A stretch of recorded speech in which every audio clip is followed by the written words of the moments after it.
दर्शक बंधु ओडिशा रे केदारनाथ मंदिर सत कथा उत्तराखंड बाबा केदारनाथ मंदिर संपूर्ण कारुकार्य एवं ओडिशा रे देखा मिली। केदारनाथ मंदिर भली ओडिशा रे मध्य एक शैव मंदिर निर्माण करा जायछि। पूरा पूरी केदारनाथ मंदिर ढांचा रे जाजपुर जिला बड़चणा ब्लॉक काईमाटिया पंचायत बरांग ठारे निर्माण होईछि। एही मंदिरटी एठारे पूजा पाउछंती बाबा जगदेश्वर।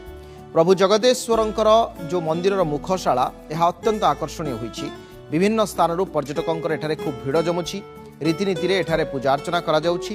प्रभु जगदेश्वरंकर दर्शन करी आशीष भिक्षा करुछंती श्रद्धालु माने। दर्शक बंधु आपण माने देखुछंती से चित्र जहा अत्यंत समानता सदृश दृश्यमान होउछि। एवं ए संपर्क रे आमे विशुद्ध भाव रे कथा हबा जे हमर हेमंत दास अछन हमर सहयोगी ए संपर्क रे विशुद्ध भाव रे से सूचना प्रदान करिवे। उत्तराखंड थिबा केदारनाथ मंदिर महात्म्य एवं सेठाकार परिवेश किए बा न जाने एवं सेठारे प्रत्येक दिन भक्तों सुओ छुटी थाए। से भली केदारनाथ मंदिर जो भली भाव में कारुकार्य होईची से भली एक मंदिर जाजपुर जिले में गढ़ी उठी।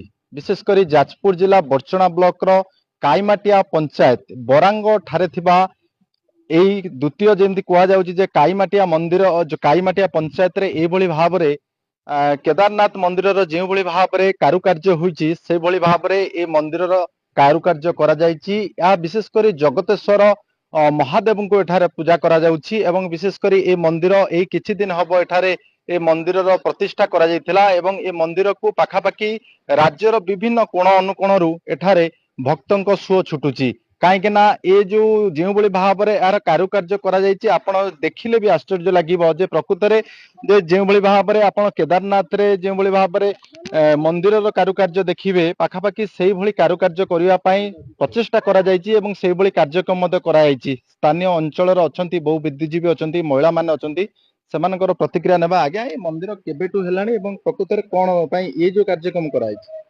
ये मंदिर प्रकृत में आम ग्रामवासी गोटे इच्छा थिला निकट में कौन शैव मंदिर ना तेणु नरहरि बेहरा नामक जन व्यक्ति सी इच्छा करते आम गाँव में शिव मंदिर टे प्रतिष्ठा करिया।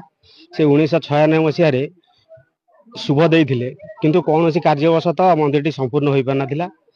2024 29 एप्रिल मसरे सत्यम दास नामक जन व्यक्ति एठार आसी उपस्थित हेले एवं सी गाँव युवक मान एकत्रित कर मंदिर टे निर्माण पाई स्थिर कले एवं आम सहयोग कलु जहाँकि एक वर्ष मध्य 2025 एप्रिल 30 तारिख अक्षय तृतीया दिन प्रतिष्ठा होता।